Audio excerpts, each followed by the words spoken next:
Hi friends, welcome back to my channel. இன்றைக்கி வீடியோவில் ஒரு கப் பச்சரிசி வச்சு ரொம்ப ஈஸியாக செய்கிற மாதிரி ஒரு ஸ்நாக் ரெசிபி தான் நான் உங்களுக்கு செஞ்சு காட்ட போகிறேன்.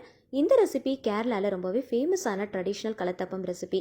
இது இந்த மாதிரி நல்ல லேயர்டாக, நல்ல பஞ்சு போல் நல்ல மெத்துன்னு சாஃப்டாக பர்ஃபெக்டான மெஷர்மெண்ட்டில் எப்படி செய்யலாம் அப்படிங்கிறத வீடியோவில் நான் டீட்டெயிலாக சொல்லியிருக்கேன். ஸோ வீடியோவை ஸ்கிப் பண்ணாமல் பாருங்கள். நம்ம சேனல் பிடிச்சிருந்துச்சுன்னா மறக்காமல் சப்ஸ்கிரைப் பண்ணிக்கோங்க. கூடவே இருக்கிற பெல் ஐக்கனையும் கிளிக் பண்ணிக்கோங்க. அப்போ தான் இந்த மாதிரியான இன்ட்ரெஸ்டிங்கான ரெசிபிஸ்லாம் போஸ்ட் பண்ணும்போது உங்களுக்கு நோட்டிஃபிகேஷன் வரும், நீங்களும் மிஸ் பண்ணாமல் பார்க்கலாம். இந்த ரெசிபி செய்கிறதுக்கு ஒரு கப் பச்சரிசி எடுத்து நல்லா 3லேருந்து 4 டைம் கிட்ட நல்லா சுத்தமாக வாஷ் பண்ணிவிட்டு நல்ல தண்ணி ஊற்றி ஒரு 5 மணி நேரத்துக்கு நல்லா ஊற வச்சு எடுத்துக்கலாம். இதை நீங்கள் ரேஷன் கடை பச்சரிசியில் கூட தாராளமாக செய்யலாம்.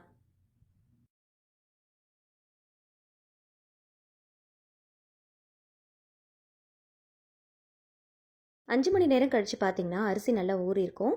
இதை மறுபடியும் ஒரு டைம் நல்லா வாஷ் பண்ணிவிட்டு இந்த தண்ணியை நல்லா ஃபில்டர் பண்ணிவிட்டு மிக்ஸி ஜாரில் சேர்த்துக்கலாம்.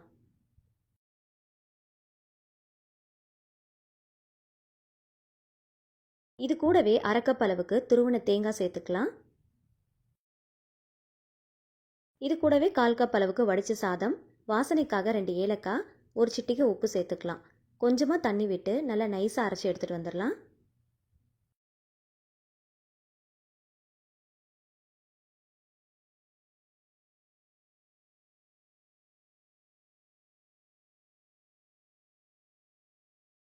அரிசியை நல்லா ஊற வச்சுட்டு அரைக்கிறதுனால ரொம்ப ஈஸியாக அரைப்பட்டுரும்.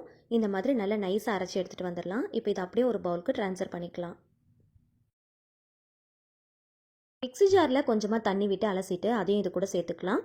ஒரு பாத்திரத்தில் 1 கப் அளவுக்கு வெல்லம் எடுத்துக்கோங்க. எந்த கப்பில் நீங்கள் அரிசி அளந்து எடுக்கிறீங்களோ அதே கப்பில் 1 கப் அளவுக்கு மட்டும் வெல்லம் எடுத்துக்கோங்க. 1/4 கப் அளவுக்கு தண்ணி சேர்த்து நல்லா மிக்ஸ் பண்ணி விட்டுக்கோங்க. இதுக்கு பாகுபதம்லாம் எதுவுமே தேவையில்லை. நல்லா வெல்லம் கொதிச்சு வந்தாலே போதும். வெல்லம் நல்லா கொதிச்சதும் ஸ்டவ் ஆஃப் பண்ணிவிட்டு ஆற வச்சு எடுத்துக்கலாம். இப்போ இன்னொரு பேனில் கொஞ்சமாக நெய் விட்டு முந்திரியையும் தேங்காயும் நல்லா வறுத்து எடுத்துக்கலாம். தேங்காயை நல்லா மெல்லிசான பீஸாக கட் பண்ணிட்டு சேர்த்துக்கோங்க. நல்லா பொன்னிறமாகிற வரைக்கும் நல்லா வறுத்து எடுத்துக்கோங்க. இந்த மாதிரி சேர்த்து செய்கிறதுனால சாப்பிடும் போது நல்லா க்ரன்ச்சியாக இருக்கும், நல்லா டேஸ்டியாகவும் இருக்கும். அரைச்சி வச்சிருக்கிற அரிசி மாவில் நம்ம கொதிக்க வச்சிருக்கிற இந்த வெள்ளத்தை இது கூட ஃபில்டர் பண்ணி சேர்த்துக்கலாம். வெள்ளத்தை இந்த மாதிரி சேர்க்கும் போது ரொம்ப சூடாகவும் இருக்கக்கூடாது, ரொம்ப ஆறி போயும் இருக்கக்கூடாது. நல்ல கை பொறுக்கிற சூடு, கொஞ்சம் வெதுப்பாக இருக்கும் போது பார்த்து சேர்த்துக்கோங்க.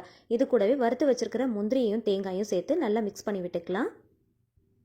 இதை மிக்ஸ் பண்ணும் போதே நல்ல மணமாக இருக்கும். செஞ்சு சாப்பிடும் போது செம்ம சாஃப்டாக ரொம்ப டேஸ்டியாக இருக்கும். கண்டிப்பாக ஒரு முறை ட்ரை பண்ணி பாருங்கள். ரொம்ப திக்காகவும் இல்லாமல் ரொம்ப லிக்விடாகவும் இல்லாமல் மீடியமான கன்சிஸ்டன்சிக்கு இந்த மாதிரி பக்குவத்தில் நல்லா மிக்ஸ் பண்ணி எடுத்துக்கோங்க. 1/4 ஸ்பூனுக்கும் கம்மியாக கொஞ்சமாக ஆப்ப சோடா சேர்த்துக்கோங்க. சேர்த்துட்டு நல்லா ஒரு தடவை கலந்து விட்டுக்கோங்க.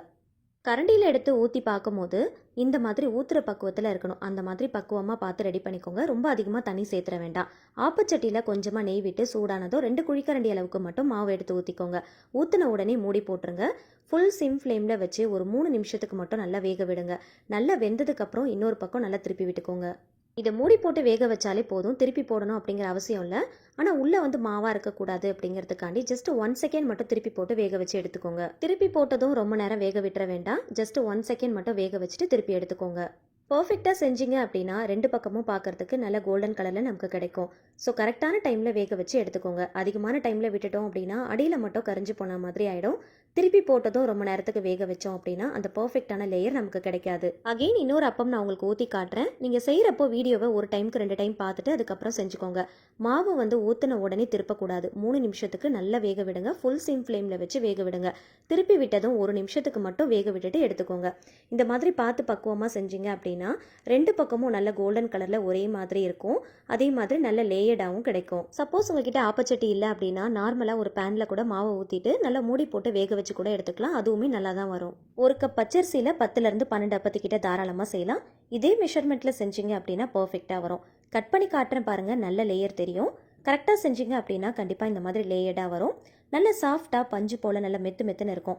சாப்பிட்றதுக்கும் ரொம்ப திகட்டாது, ரொம்ப நல்லாயிருக்கும். கண்டிப்பாக ட்ரை பண்ணி பாருங்கள். இதை மார்னிங் பிரேக்ஃபாஸ்ட்டுக்கோ அப்படின்னா ஈவினிங் டைமில் ஸ்நாக்ஸுக்கோ நீங்கள் சூஸ் பண்ணிக்கலாம். ரொம்ப ஃபீலிங்காக இருக்கும். கிட்ஸுடைய லஞ்ச் பாக்ஸுக்கு கூட நீங்கள் தாராளமாக பேக் பண்ணி கொடுக்கலாம். ரொம்ப நல்லாயிருக்கும். இந்த ரெசிபி வீடியோ உங்களுக்கு பிடிச்சிருந்துச்சுன்னா மறக்காமல் லைக் பண்ணுங்கள். ஃப்ரெண்ட்ஸ் அண்ட் ஃபேமிலிஸ் கூட ஷேர் பண்ணிக்கோங்க. இந்த மாதிரி டிஃப்ரெண்ட் ரெசிபீஸ்க்கு என்னுடைய சேனலை மறக்காமல் சப்ஸ்கிரைப் பண்ணிட்டு தொடர்ந்து சப்போர்ட் பண்ணுங்கள். Thank you so much. கீப் வாட்சிங்.